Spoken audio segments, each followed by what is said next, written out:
What's going on, guys? This is the MMA Complex. My name is Josh, And I'm James. and we are back. Brand new episode. It is June 24th, 2021, and glad to be back, man. Yeah, dude. We're almost in July. Almost in July. Almost going to Fucking be crazy. Yeah, I know. Um, we're recovering. Well, I'm recovering from my second COVID shot, so Yeah. I'm fully vaccinated at this point. But we're both fully vaccinated. But Mhm. man, yesterday got me. It was rough. I had 101-degree fever pretty Mhm. much most of the day.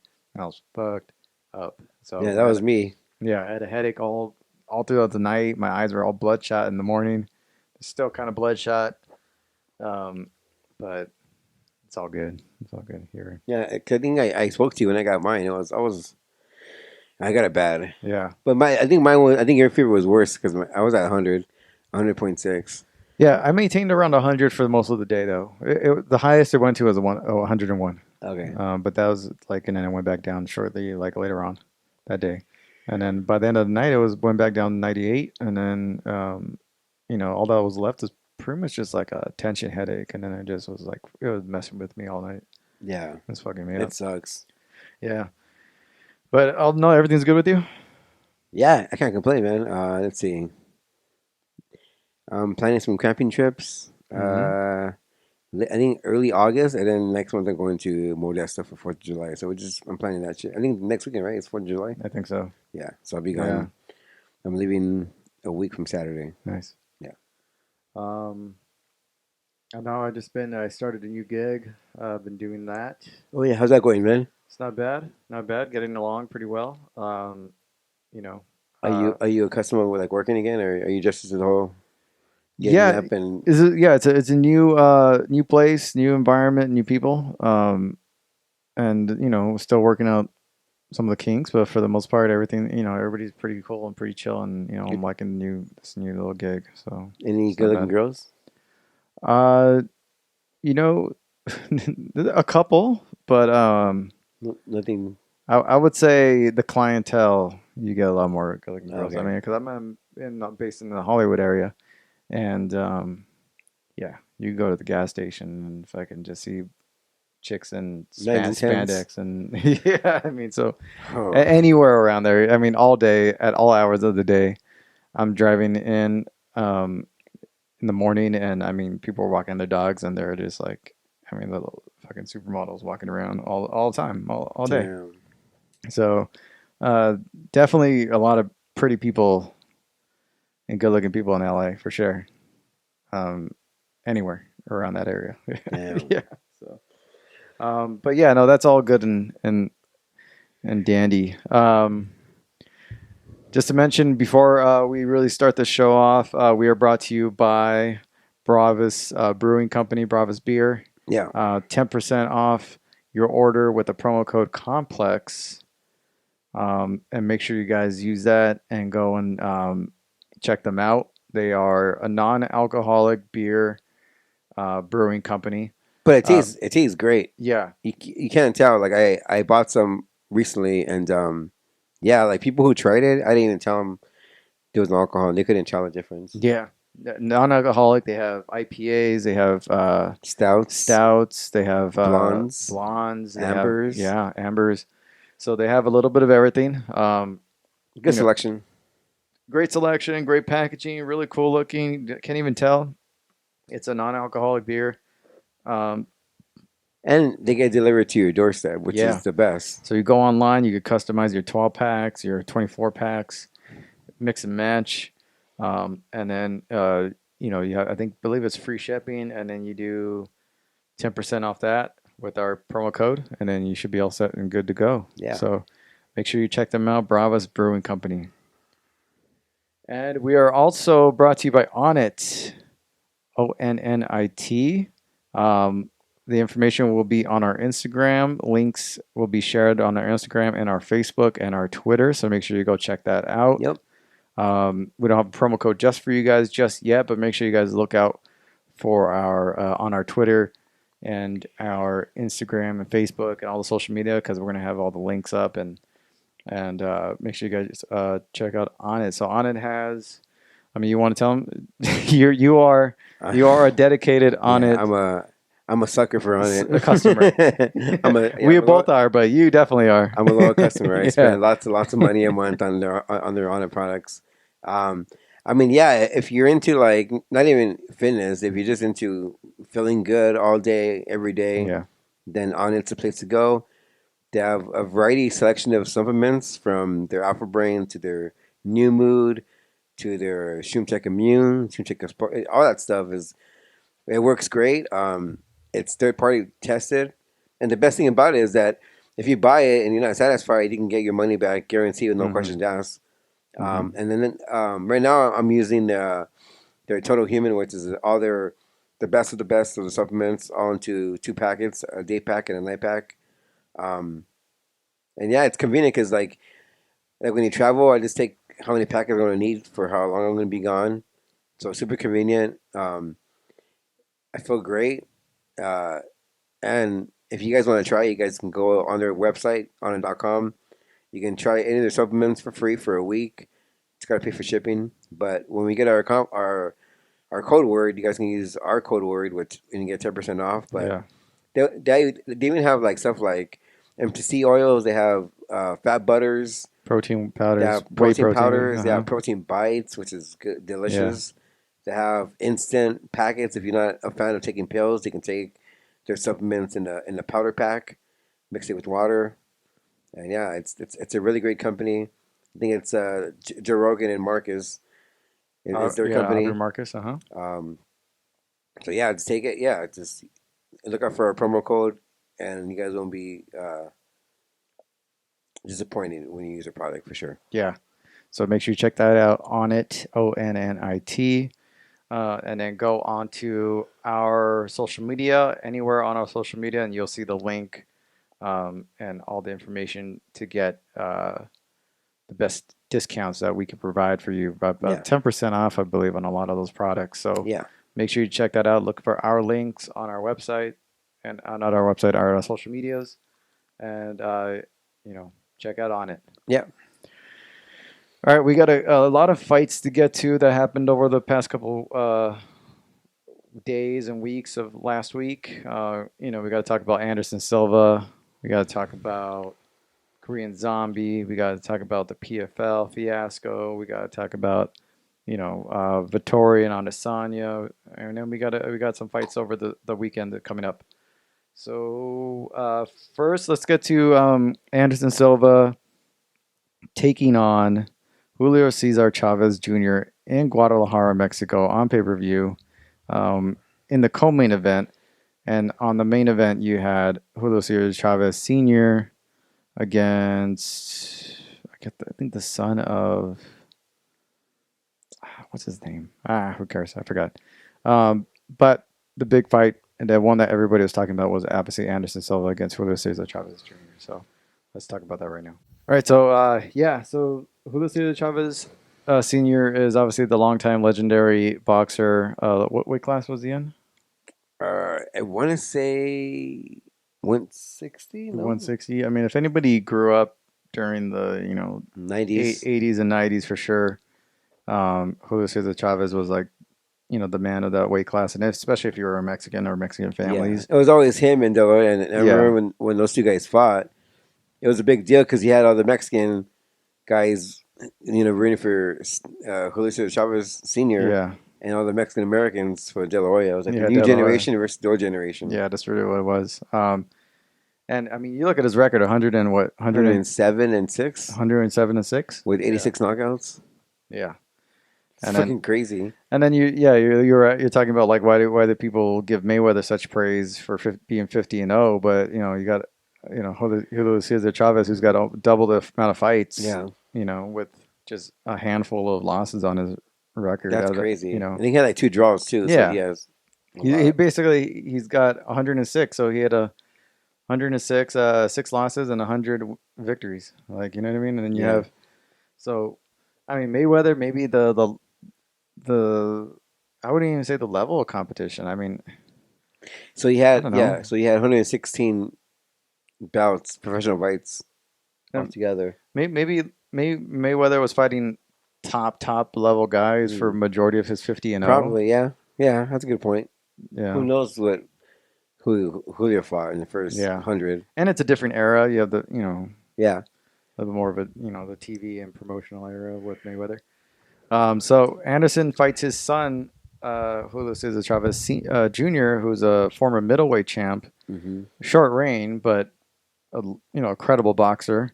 Has always been known as a little bit of a wild card, and you know, not as dedicated to the life of a professional boxer, and has kind of been a little wishy washy at times, and but has a pretty decent, good record and a former champion. So, um, he's no punk, and he's and a young guy too. He's in his 20s, I believe, Yeah. still.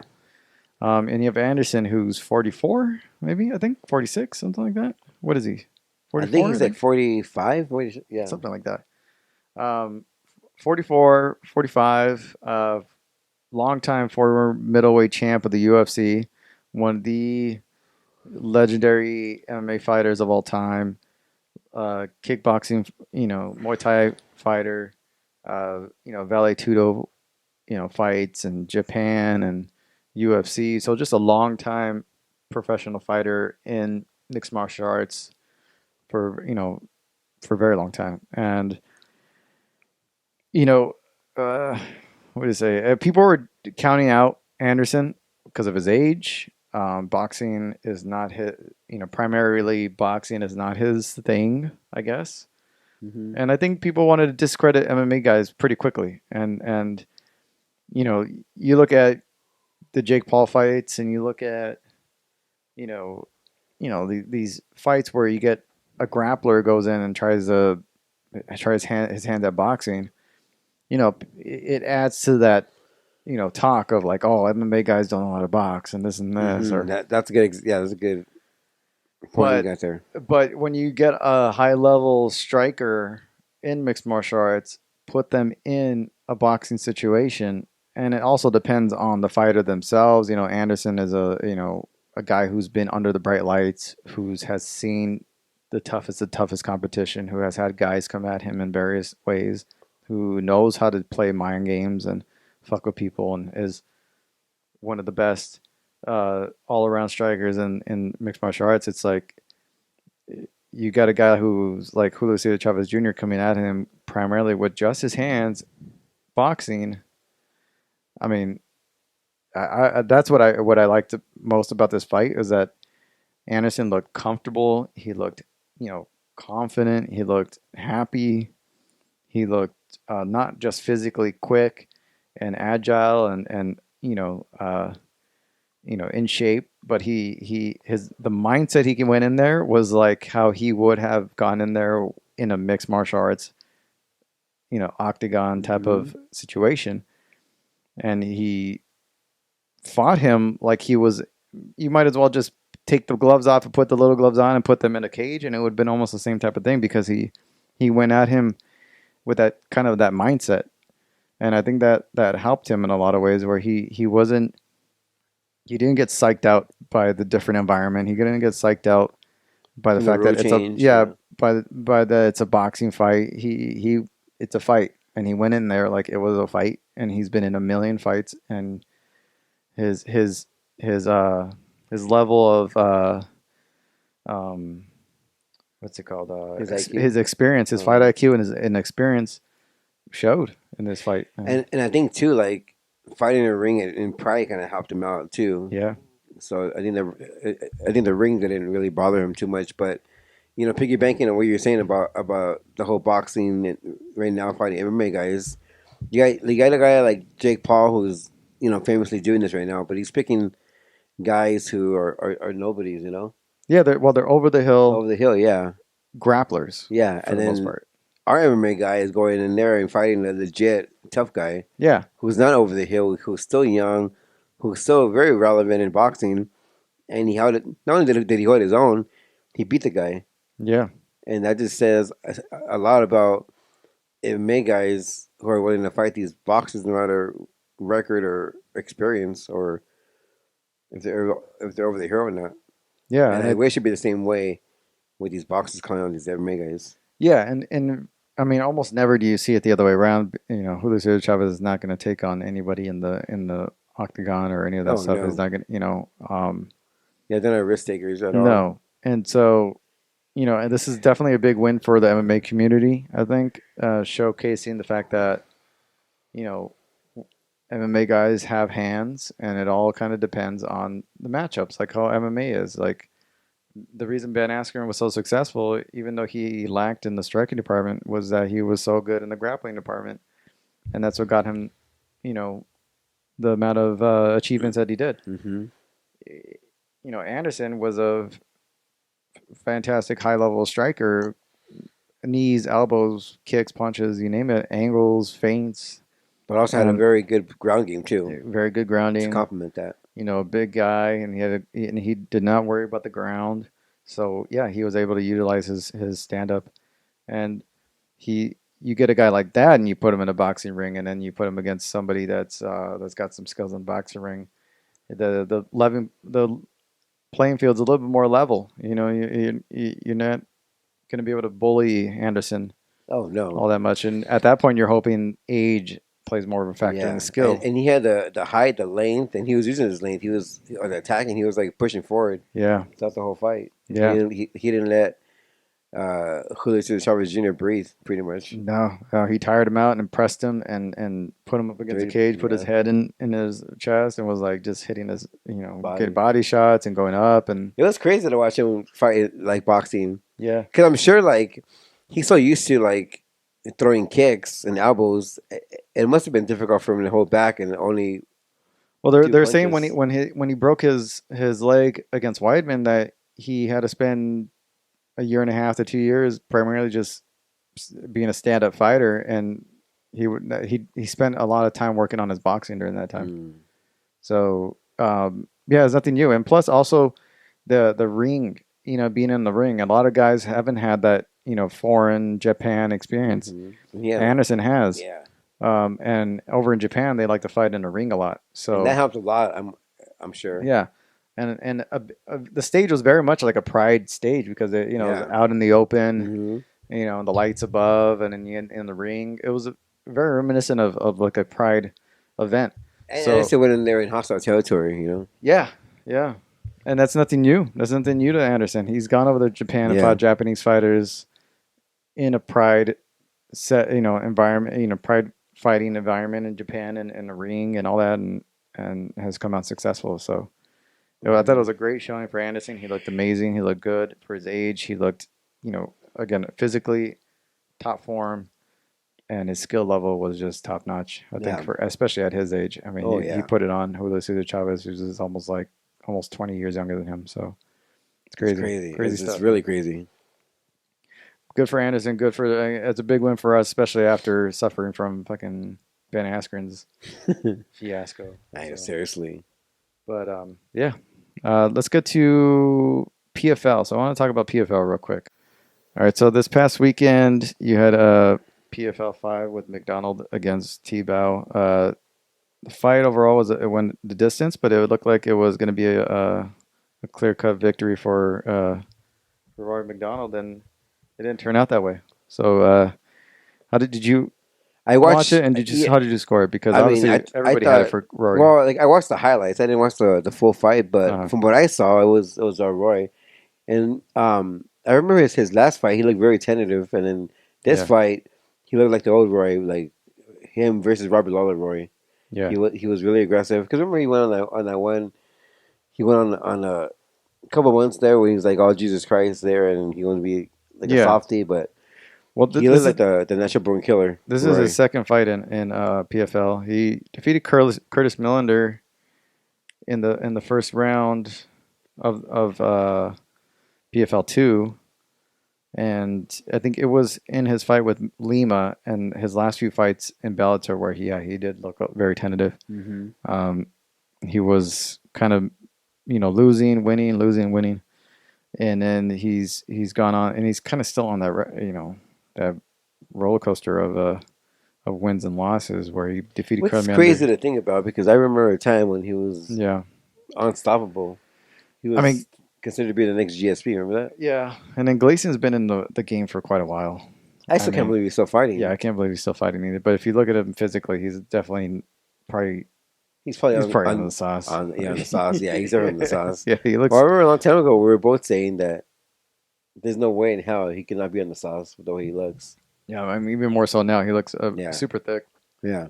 So, yeah, you have Ryan MacDonald. I'm sure it was a lot closer than it should have been, and that's kind of on Rory, and also Gleason kind of showed up, but everybody from the commentators to the fans to everybody online all had it for Rory, and then when it came out that it wasn't going in Rory's favor, then even Rory at the press conference was kind of asking the commission to kind of look into it, which very rarely happens. Yeah, I mean, in the past people try to appeal those decisions, and it doesn't work. It doesn't work out. Happens. It rarely ever works out in their favor. So unfortunately, yeah, for Rory, he's got to go back to the drawing board and figure it out and try not to make it so close. But unfortunately, that's what happens. And this is not the first time at their new event, their new kind of PFL bubble area that they have in Atlantic City. Yeah. That a wacky decision like this has happened. This is probably like the second or third controversial decision over there. Who's So judging over there? yeah, I know that. So the judges in Atlantic City are not that great. You also had Korean Zombie versus Dan Ige. And overall the card was alright. Card was fine. You had Matt Brown picking up a first round knockout or second round knockout of Diego Lima. I can't believe Matt Brown's still fighting. I know. You have Marlon Vera picking up a win, but the main event was Korean Zombie versus Dan Ige. Went all 5 rounds. Kind of a tactical battle of counter striker and aggressive striker and Dan Ige. And it was a counter striking of Korean Zombie that ended up winning and the battle, and kind of it was a mixing of the ground and takedowns and ground control of Korean Zombie that ended up giving him the overall victory, and it was pretty decisive. There wasn't any controversy in this one. Kind of felt bad for Dan Ige because he's at the top of the division, top 5 or so. And this was his shot to get an eventual title shot. He looked very small in this fight. And the whole time I'm thinking maybe a weight class lower might be better for him. Yeah, well, Korean Zombie was so big. Yeah, he looked a lot bigger than him in this fight. And it's too bad with Korean Zombie that he's never can be consistent because he's always going to the military and taking time off. Yeah. Can you imagine him like being a full-time fighter and not have to worry about his military duties? Yeah, which I don't think he has to worry about it too much now, but he's definitely lost years in momentum. So now he's trying to regain that. And he's again at the top of the division, so he's maybe 1 fight away, 2 fights away from a title shot. So it was a good win by Korean Zombie. He looked good. I mean, neither one of them blew me away in their performance. They didn't really showcase anything that showed that they deserve a title shot. Either one of them. Even Korean Zombie picking up the victory, he looked like it was. I mean, he didn't look like a world beater.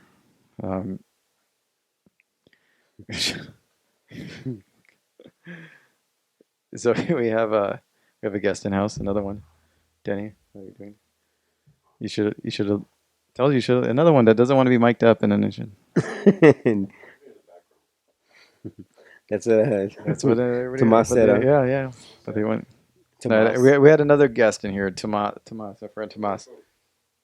You don't know Tomas. But if I tell you Tomas, but you're like Tomas who? If I tell you Tomas, and then so. I do got come up with something that was talking about a fighter being a full-time fighter. If you're a full-time fighter. What would you forget, buddy? This guy's in the service, so he is a full-time fighter. Well, he's actually a Korean military guy. Korean military, so he had to do his mandatory service. He doesn't have to do his mandatory service anymore, though. No. He's fine. He's voluntary. Yeah, but he's focused on his career now. Yeah. But he lost years doing it. No, but definitely. He didn't really have a choice. So. Yeah. Because over there in Korea, like, you have to do it. You have to do it. It's mandatory. Not like the U.S. No. No.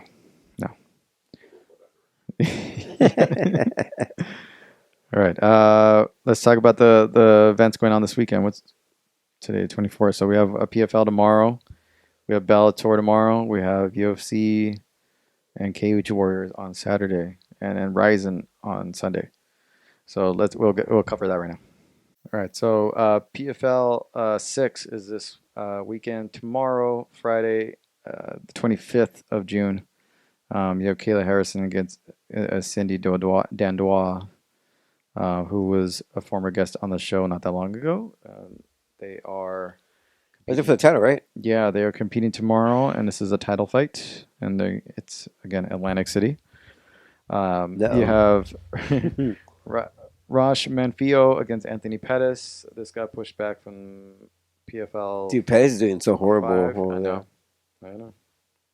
And this is a must win, I think, for Pettis. Yeah, definitely. Yeah. You have Malvid Kabilov against Lance Palmer, and you have plenty of others on the undercard. So PFL 6, that's on ESPN. That main event is I'm super excited for. Yeah, ESPN 2. Well, prelims ESPN Plus, and then main card on ESPN 2. Super excited for that fight. So you can go fight by fight. Give your prediction. Not yet. From what? What are you talking about? PFL. Yeah, but I mean, Harrison or I'd probably go with Harrison. I mean, this is not a hard one to pick. No. what about the next one? Which one? Pettis and Manfield. Manfield. I don't know. I mean, yeah. Yeah, because Pettis is doing horrible right now. For Pettis is a long time, UFC fighter, and he's maybe 2 fights in PFL. Yeah. First one didn't go so well. This is the second time out.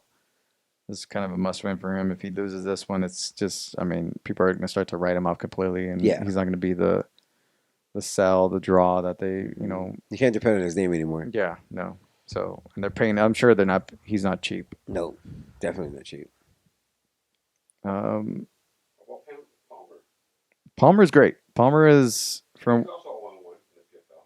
Yeah, but he's. What makes him greater than the other guy who's going? Well, it's a different situation. Yeah, because he's Anthony from. Pettis had a momentum coming in. Lance Palmer was from World Series, which is now PFL. Yeah, because they've changed the names a couple of times. But Lance Palmer is, a top talent. Anthony Pettis is the world champion in the UFC, so he. Yeah. Doesn't matter. Doesn't mean anything. No. Yeah, records don't mean nothing. Well, because he might be undefeated, but depending on his competition, I mean, that's really what counts. I mean, I'm sure he didn't fight like road beaters. I mean, also, what did he showcase in those fights? I mean, did he just outclass him and just demolish his competition? Then maybe against a guy like Lance Palmer, he'd probably be tough outing. So I mean, it doesn't mean Lance is gonna win because he's like a veteran on the big stage. Because even like guys with like 13 losses on their record, they're still great fighters. Yeah, it depends on. And a lot of those Russian guys or whatever, like they might have 8-0 or 13-0, but they've had 100 amateur fights and then they're not registered. Yeah. Did you know that he also has the fastest knockout in PFL history? 10 seconds. Who? He did a flying the Russian. See, there you go. That's what I'm saying. The killer. And they go into MMA and they don't have the same success. They don't have the records that they should have. It's almost like you're a black belt going into blue belt level competition, but you're fighting guys that are 0-2, and your record's 0-2, but really your amateur record's 50 and 5. You know what I mean? So you gotta, and a lot of those Russian guys, in their grade schools are Sambo and all these other martial arts are part of the curriculum. They're road killers. Yeah. So they're a little misleading, a lot of them. You have Bellator this weekend. Bellator 261 is Johnson versus Medovsky. Big heavyweight interim title fights. Dan, this Carmouche is still fighting? That's crazy. Liz Carmouche, longtime MMA veteran and former UFC fighter Liz Carmouche. She's more of a journeywoman now. You have Miles Jury. He's an Ultimate Fighter too. Mm-hmm. That is next month. Yeah, that's in July. No, that's going to be in at the Forum, which just got announced. Yeah, we're gonna try to be at that one. That's going to be a big one. That's the main event, main fight for the welterweight tournament. Yeah. So excited for that one. I'm definitely excited for that one. And plus, it's at the Forum, so we don't have to go far. We don't have to go anywhere, which is great. UFC Fight Night 190 is this weekend. Gane versus Volkov. This is a number 3 and number 5 ranked heavyweights. This is on ESPN Plus. This is going to be a very solid fight. Ciryl Gane is 8-0, but has maybe a similar undefeated kickboxing record. All right. So UFC Fight Night 190, Gane versus Volkov, main event. Who do you have for that one? Because the rest of the card's pretty good. You have Julia Avila Staralenko is on there. You have Timur Valiev is on. Tim Means, Nicholas Dalby, Andre Feely, Daniel Pineda. You have some really good fun fights on here. It's going to be an interesting, fun card. Tanner Boser versus Ovince St. Preux in the co-main event. But the big fight, the one that everybody's going to be looking for, talking about at the end of this weekend, is going to be the main event in Volkov versus Gane. So, although Gane has a better record overall, Volkov is the veteran. A more experienced fighter. Yeah. I'm going to have to pick Volkov just based on his experience. Yeah, because Volkov is huge. He's tall. He's February 6th. What are you talking about? You're looking at wrong information. We have Denny here is trying to correct us on the UFC Fight Night 190 or the numbers. But I'm looking at UFC Fight Night 190. It says Fight Night 190. UFC Fight Night 190, right? Yeah, but you're probably looking at pay-per-view 190. Well.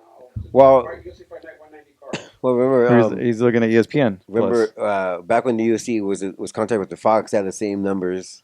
Oh, you might be looking at the Fox card. Let's see. Okay, what card is he looking at? Because obviously it couldn't have happened if it's this weekend.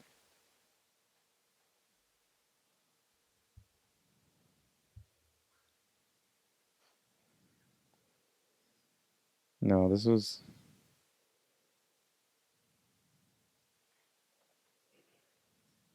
No, see, let me see.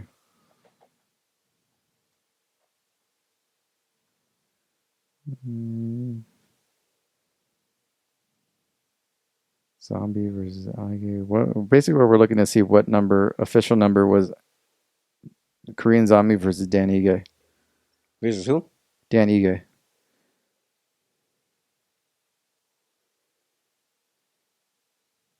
They were UFC Vegas 29.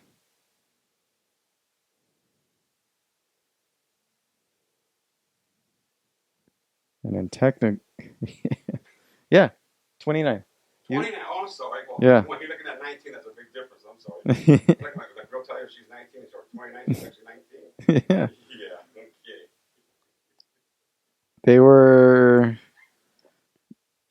They were technically, yeah. That's what the number was.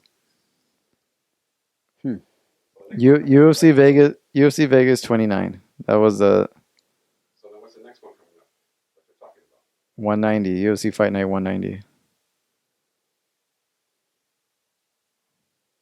So they had two ways you could look at it. Them being on ESPN, and ESPN, they were number 25 of being on ESPN. They were UFC Vegas 29 because they were at the Apex, right?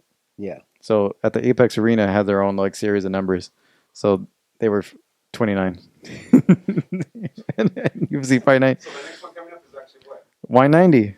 UFC Fight Night 190. Yeah, because people type in UFC Because for a while there, they had their events in a secluded arena. Yeah, and that's what they put that one under.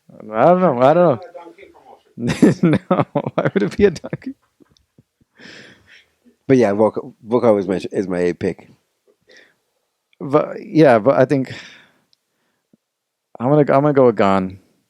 I think his stand up's gonna be a little bit more technical and a little bit more, distance and control and power. Volkov can be a little flat-footed sometimes. Yeah, because of his size, and he takes shots. He is a lot more well-rounded. His ground game's a lot better, but he doesn't have necessarily the wrestling to just, control Gane in that way. So it's going to be a stand-up fight. It's going to be fairly even on the feet, but I think Gane could probably most likely edge him out. Yeah. And yeah, that's where I kind of see it going. I mean, they're both big guys, very similar in size, probably some of the biggest guys in the division. So there's not going to be a size issue for either one of these fighters. They're going to be very similar. So I think it's going to be an interesting war. And I think the next person, the winner of this, is either going to have to fight Stipe or they're going to get a title shot next. So it's going to be either one of these, because this is number 5 against number 3, basically. And that's this weekend. You also have Ryzen on this weekend, but that's a late night card. So yeah. All right. That is our show for this weekend. I want to thank Denny for joining us. Wish he was mic'd up. Well, next time. Find that fight, just type in UFC Fight Night, and it comes up. Don't put in 190, don't put in UFC Fight Night. And it pops up. Okay, and it pops up. All right. Not right, yeah, yes. man. Yeah. It pops up. Yeah, it pops up. Yeah. It popped up, all right. and make sure you guys go to Bravus Brewing Company and on it and use our promo code Complex. Yeah. And I want to thank you guys all for joining us and catch you guys all next week. See ya.